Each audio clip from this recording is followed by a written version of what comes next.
Good morning, good afternoon, good evening, whenever it is, wherever you are, welcome to the Good Values Podcast. In this episode, it's another referral from the fantastic John Mahoney. He's given me referrals of several artists, and this is one of those artists who I really enjoyed talking to. Her work is fantastic. I wasn't familiar with her before, but we actually had some technical difficulties, so this is our second time trying to record. And when we started recording for this meeting, it took 3 different goes of kind of stopping the meeting and rejoining again because of audio issues. It's unfortunate, it cuts the episode a little bit shorter, but you'll get the gist of her work and how lovely she is. So this is my conversation with Anita.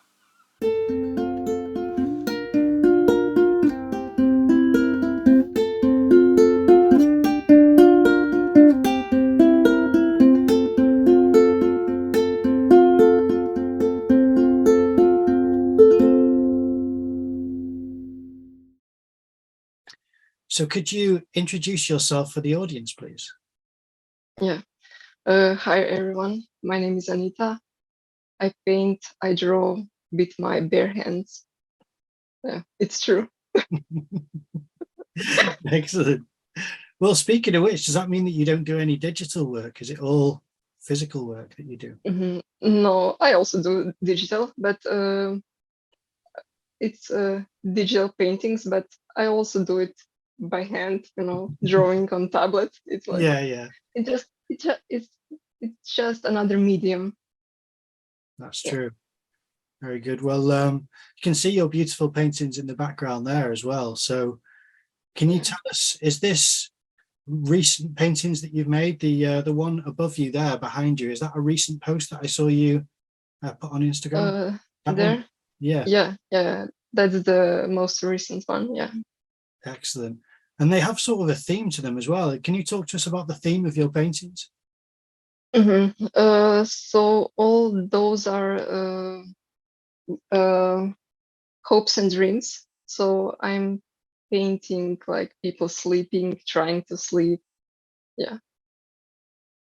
So it's all kind of optimistic kind of things. So hopes and dreams is all, it's kind of pleasant things. There's no, are you not covering dreaming, or are you covering that as well? Yeah, it's about it's both actually, about like optimistic, like what can be achieved, and the dreams that didn't make out. Yeah. So So it's kind of both. Yeah.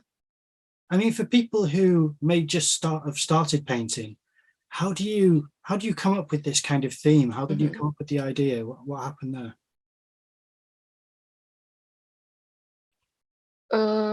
Well, ideas just it's kind of accidents, like along the way. So I do have sketchbook. So I'm drawing every day and painting every day. And after a while, I would flip through sketchbook and I would see just, oh, that could be a good painting. Yeah. And sometimes I would see something really good, and maybe I would read something and something will happen in my brain and I will just, yeah, that could work. Yeah, that's fantastic. And what type of paint are you using? Is it specific? Is it one type of paint, or do you use lots of different types of medium? What is the paint that you use? In sketchbook, I paint with acrylics because of the drying time, of course. Yeah. But on the canvases, I use oil colors. Yeah, because it's way easier to have like lost edges, found edges, like sharp edges and blurred. Yeah. It's the possibilities of achieving more in your works are much bigger. I see. Okay. And and the colors are more vivid. I think. Yeah. Yeah. Because when you paint with acrylics, your layers are dry within like maybe 20 minutes. And Mm. you cannot go back and just refine a little bit. Yeah, Yeah. that's true. It has to be a layer on top, doesn't it, really? So Yeah. And you have to match exactly the color that you painted with acrylic. Yeah, and Mm. that's really tough And the because color changes, acrylics. doesn't it? Sorry. What? I was going to say the color changes from when it's wet to when it's dry with acrylic. Yeah, a little bit. So that's really tough. Yeah. Anyway, sorry, I interrupted you. I didn't mean to. No, I Um, just wanted to say that. is that what you were going to say as well? Yeah. Yeah, Okay. yeah. Um, well, what's your education background? Because you're obviously very accomplished at how you apply paint. So can you talk about what your Mhm. background is a bit? Well, I went to high school for graphic, so we had like both like a little bit of digital stuff, like posters and that stuff, and also printmaking. So lots of etching and that kind of stuff. So I'm really precise because of that. After that, I went to academy. So I wanted to go to academy, and I was focusing on painting because I didn't know how to paint actually. So I wanted to learn how to paint. Yeah, that's the whole reason. Yeah, but and not just academy, but also like YouTube videos and everything, museums. Like this is all education for me. Mm. So So you, I'm just studying every day. yeah. So you were taught the fundamentals in high school, was it? And then you had that reinforced through the academy, or is that what happened? Yeah, like uh, fundamentals, but really bad fundamentals. Yeah, but Really? yeah, it was the start. Yeah. Yeah. Because I obviously was the, bad at. sorry, I go was on. kind of bad at drawing. Like no one taught me how to draw. Like, yeah, you have to do it by yourself. Mm. But that's the thing where you also obviously have a very critical eye for your own drawing as well, then, because if you just practice, I've seen people Hmm. practice every day and not get any better Yeah. because they're not critiquing their own work, um, Hmm. kind of in the right, more, in a precise way where you think my proportions are off, or the values are incorrect, or anything like that. So that's something which you inherently have as a critical eye for your own work. Yeah, and sometimes that's a bad thing Yeah. because I'm never happy with what I do. Yeah, but it's actually also a good thing because it just makes me wanna do better for myself. I don't Mm. know. So can it take longer to have a finished piece because you're dissatisfied with a certain finish? Yeah. And then I will just rework, like do it again, not again, but just work on that. And often I would just like do it like much worse. Yeah. So you have to know when you have to stop. Like you should stop just there. But I always go much further and then yeah. How long does it take you typically when you start a painting to a finish? How long will you spend on a painting? Well, depends. Like depends on the format and how am I eager to paint this painting. Yeah. So sometimes I would finish a painting in a week or something like that. Mm. But after a while, when they're on the wall, I'm just looking at them and I'm like, oh, maybe this could be better. And then after a while, or after a month or two, or after a year, I would just add some things. It's like never-ending process. Yeah. And your color palette is it's kind of very interesting because it's really quite accurate and tertiary, isn't it? There's no real bright colors. I mean, even though you're using pinks, they're very washed down pinks, which I really quite like because it's not poppy or vibrant. It's kind of, you're using the strength of the oil paint, but you're using it in a way which reflects a reality to it. Is that something which took a while to develop, or is that just a conscious effort?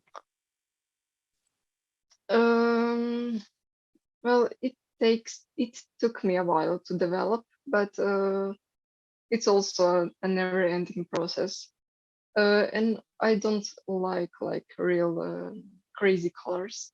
Like maybe for some parts or like a little parts, yeah. But the whole painting, like no, I cannot do that. No. Yeah. Because you've also But got, I mean, you can see from the one behind you that you've got pink for the duvet, and then there's yeah, kind of a yeah. deep green for, is it a rug on the floor that's the deep green? Uh, it's it's a carpet, but it's kind of Oh, is it bluish, blue? greenish. Yeah, yeah. Okay, because I was thinking that's kind of a very conscious color theory matchup to say these are opposite ends of the color scale, so they will, or the color wheel, so they Mhm, will work with each other if you get them within a certain range. Is that something that you're ever mhm. conscious of? Do you ever think which colors are going to really make this have impact? Yeah, actually, I don't think about that. Like, I just put the colors that I really like, and somehow they work. I don't know, at least for me. Yeah. Yeah, Is it yeah. something you had to do in the academy though? Did they make you go through color theory, or did they not touch that? We had a little bit of color theory, but not as much as we should have. Hmm. But I have done it myself.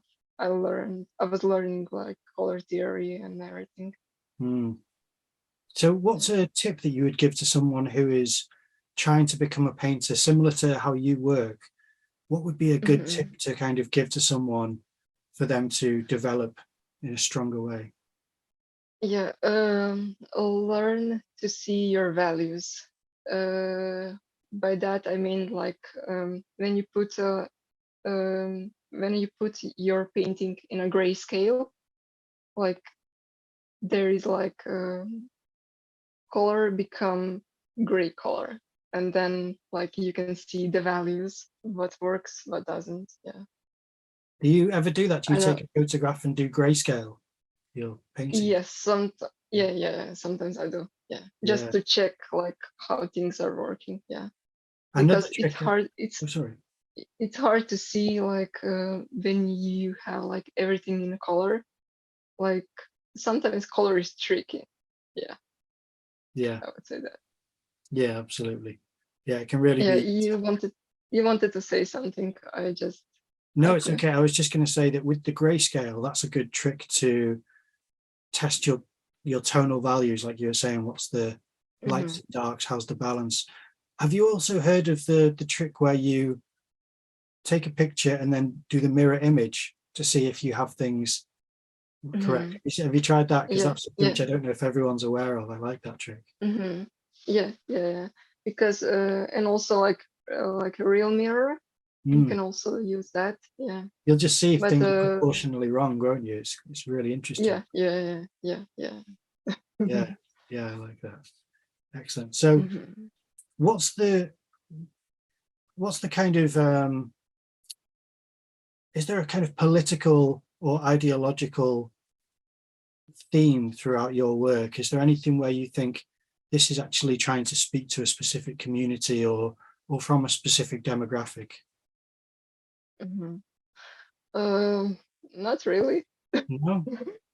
No, I don't think so. Well, I think some parts are about me, some parts are about the outside, but mostly it's about me, like Hmm. what I'm feeling, and this is how I deal with stuff. Like, yeah, Yeah, I think. yeah. Yeah, not really political. I don't care about politics. Yeah.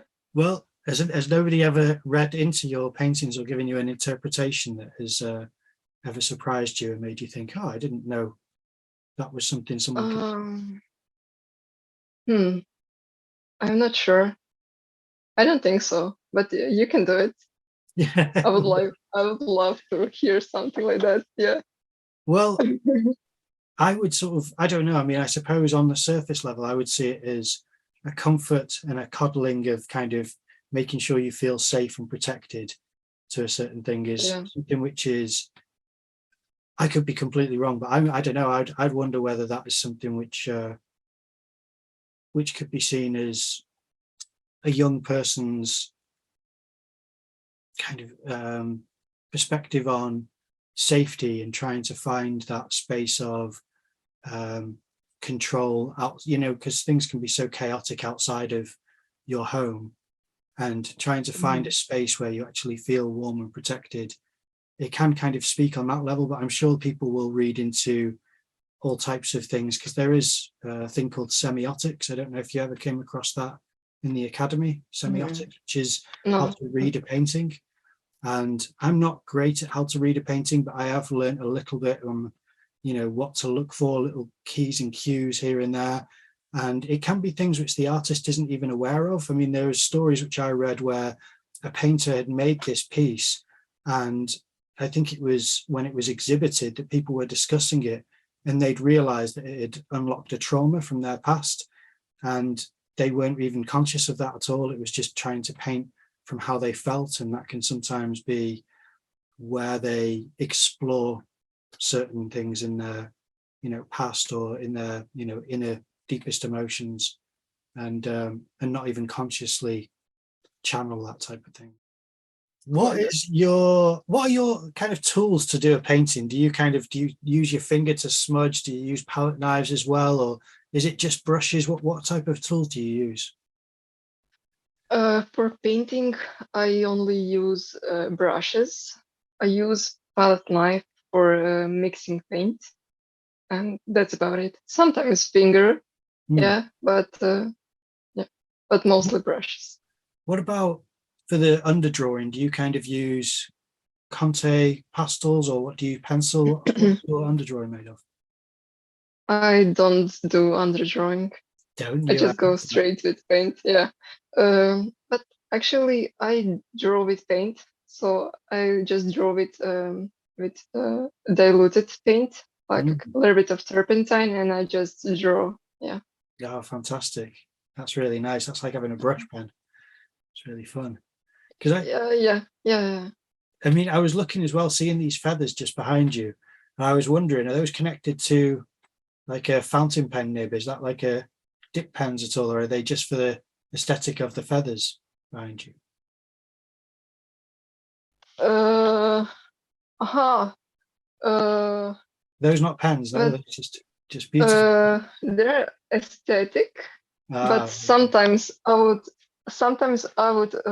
I would paint with them. oh, I don't know fantastic! if you can see it, but Yeah, I was drawing today with them. excellent. Oh, Yeah, I love it. That's beautiful. yeah, Oh, lovely. yeah. This one is really, really good. Oh, fantastic. It's a peacock. Peacock feather. I love it. Yeah. Oh, fantastic. So what would be your routine for a day when you're going to get painting done? What time do you start working? Well, I'm a night bird, Yeah. so I really love to work at night. Yeah, so I would start a painting maybe 8 o'clock, um, 8 p.m. Hmm. And then I would just paint like whole night Yeah. till maybe 6, 7. Yeah, depends how am I tired. Yeah, Yeah. That's this is fantastic. like ideal. Yeah, yeah. Yeah. So, I mean, do you get inspired beforehand, or do you just force yourself into the mode, or is it just natural? Or what happens? Uh, it's a kind of both. Sometimes you have to force yourself to finish. Like come on, Anita, just like few more days, and then you're done with that one. But actually, I want to paint. I want to draw. So yeah. And how many paintings will you have for this series that you're doing at the moment of sleep and dreams? I have maybe 10 of those, but I'm planning to like maybe 20. Yeah. Wow. And this is something which you have specific reference for? I mean, where do you source your reference material from? My younger sister is like a real good sleeper. So yeah, so I would just walk into her room, and I would just like took a few pictures, and they're really good because she sleeps like everything is like, yeah, it's a Yeah, mess, but it's really nice mess. Yeah, it's like really really good. Yeah, like all the clothing. Yeah, I yeah. really love to paint clothing. Yeah, Do you it's change really any fun. elements as well? Do you kind of say, this is what the picture does, but I want it to look like this to serve the image? Hmm. Yeah. Yeah, yeah, of course, because I don't want to just blindly copy the picture. Yeah, I kind of do collage. Uh, I collage things. Yeah, I put the hand where there wasn't hand, or I put like another blanket. Yeah, it's Mm. a process. Yeah, So, for example, the painting behind you there with the pink duvet, what's the yeah. what changes have you made from the source material? Hmm. The background, the face, the carpet. That's mostly it. Yeah. Oh, wow. So I use like another face, like the same person, but another photo of her for the face. Yeah. Because the photos that I had, like they're kind of small, not really good quality, but they're really good. Yeah. Yeah. Anyway. Yeah. So I had to like zoom, like, yeah. You're interpreting pixels. Going, Yeah, yeah, exactly. Well, I mean, what about the painting just beyond the feathers? Is that your? That doesn't look like your sister. Is that your sister as well? Yeah, yeah, that's my Yeah. sister also. Oh, Yeah. okay, very good. And are they all your sister, the models? The pink one, this is my friend. That's your friend. That's Yeah, so cute. That one. That looks like a Studio Ghibli character. It's so cute. yeah, yeah. How much will you have planned before you start a painting, and how much do you make up in the process of doing the work? uh, so I I do I do some sketches paintings like in sketchbook, Hmm. and then like this is kind of figure, and I know that I want that, but sometimes that that will change. So I would move some things, but I will add things for sure. Hmm. Yeah. Was So that clear? Not really. it's kind of, yeah, it's like you've got a very vague idea then about the what's going to be in the Yeah, image, but then you'll move things around and add things, I suppose. Yeah. yeah, yeah. So can it be some quite big decisions? Can it sometimes will you move the figure entirely and say, I did have them central, but now I'm going to have them offset? Well, Because that never happened. not as much because I'm trying to plan like um The composition. a composition depends on the format that I'm trying to paint on. Hmm. So I'm trying to like work with that. But also because I'm also doing like digitally. Sometimes I'm not so sure if I should move like or add things on the painting.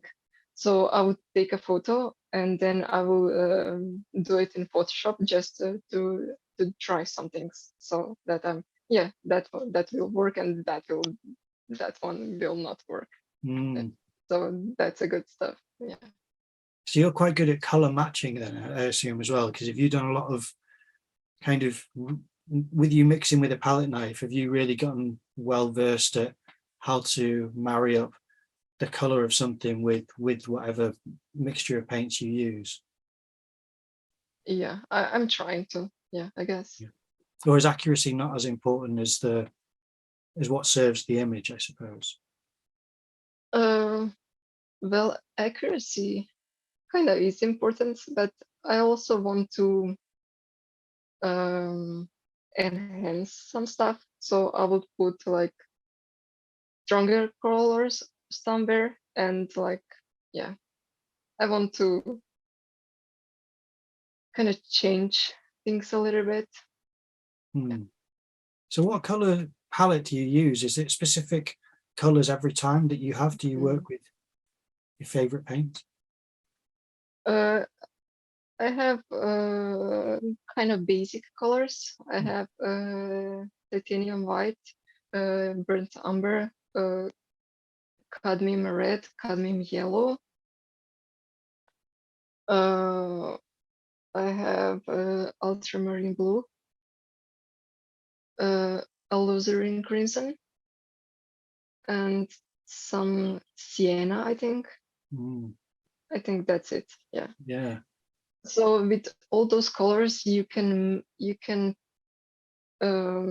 mix like almost every color, not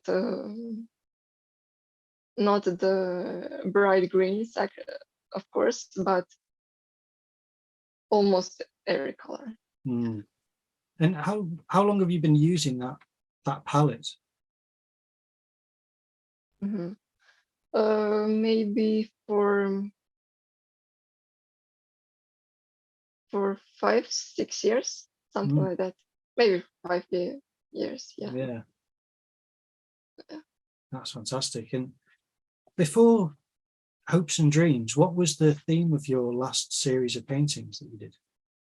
So I was working on diploma,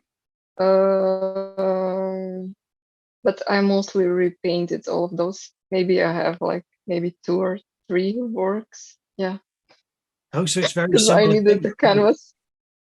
What? So it was the same work. It was the Hopes and Dreams work that you were making for your diploma. No, no, no. It was like another, a little bit darker ones. Like everything kind of wrapped inside like something. So you don't know really what's inside. So yeah, it's kind of mysterious, but never mind. It's gone Wrap, mostly of it. have you wiped all that? You don't post any of that work then, no? Uh, but that time I didn't have like Instagram or website, so maybe I have like somewhere something, but yeah. Would you share it with me so that I can post it on the episode? Would you mind? Sure, is that okay? Yeah, I will do it. Thank you. Yeah, but after that, I was just painting, trying to get better at painting, at working. Yeah, so I have a bunch of uh, different stuff.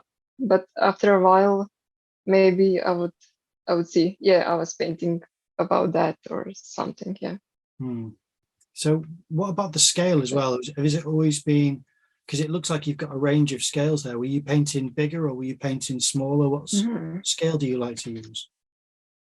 Before I was painting smaller, Hmm. but now I'm trying to paint bigger, and I'm very happy when I'm painting on a bigger scale, because you can paint with bigger brushes, bigger strokes. You can be more expressionistic with your strokes. Yeah, Hmm.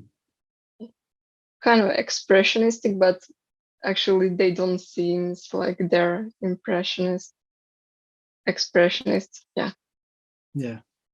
So how important are details to you? Because expressive painting is usually quite loose and you know, it kind of has all this movement and motion in it. How Hmm. important is it for you to have this refined edge to your painting? Yeah, I really love to have like also those loose parts and those details where your eye will lead. Yeah. So you can actually arrange the what the viewer will see the first by you just placing all those values and details. Something which I ask every guest, because I think it's quite a curious question, is what do you like and what don't you like about your own artwork?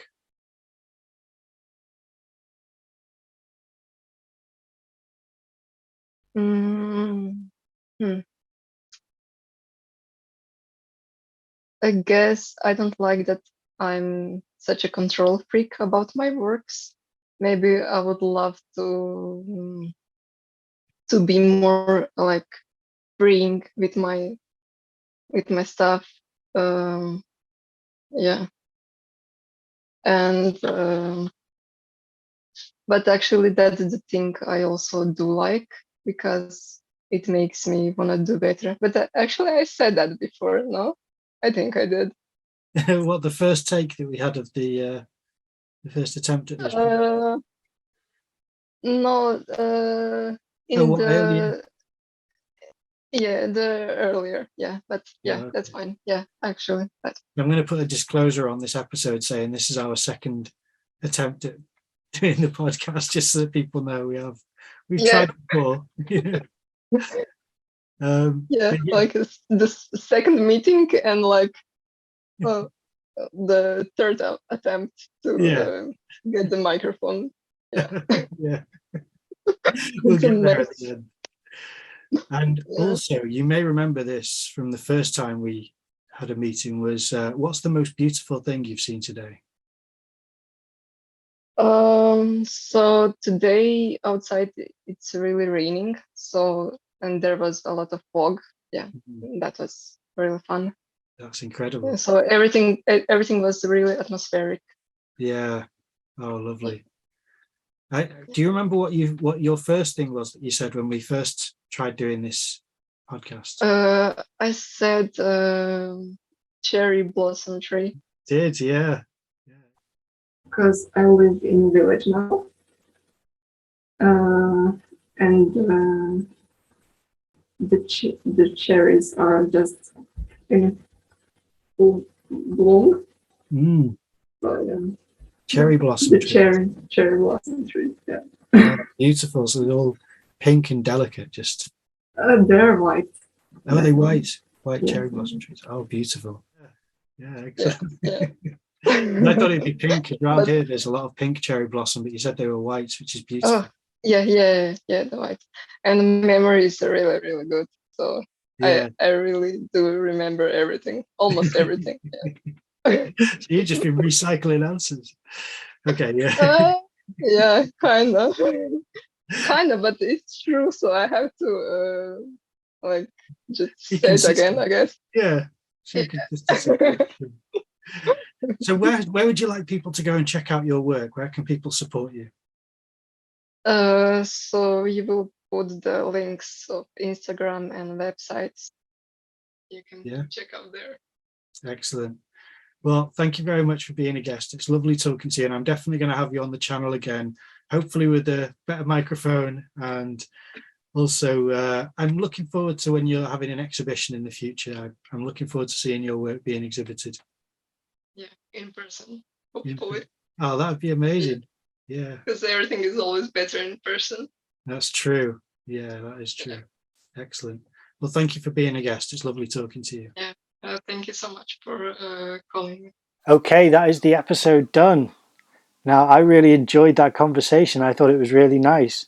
It was tricky at times because, as I said, we had some audio issues that we discussed there towards the end, but isn't her work beautiful? I just love it. I think she's such a nice person as well. So hopefully if she gets her microphone fixed, we will meet up again and we'll have a little bit more of a relaxed interview. I think it was a bit tricky to relax and get into the swing of the conversation because of the technical difficulties. But that's just one of those things that happens. Either way, check out the links in the description below, because that will be the ways to support Anita. Her work is fantastic. I love her as a personality as well. I think she's such a sweet person. Really enjoy talking to her, and I appreciate her being on. If you like this episode, then please support the channel. I appreciate you watching, and I'll see you in the next episode.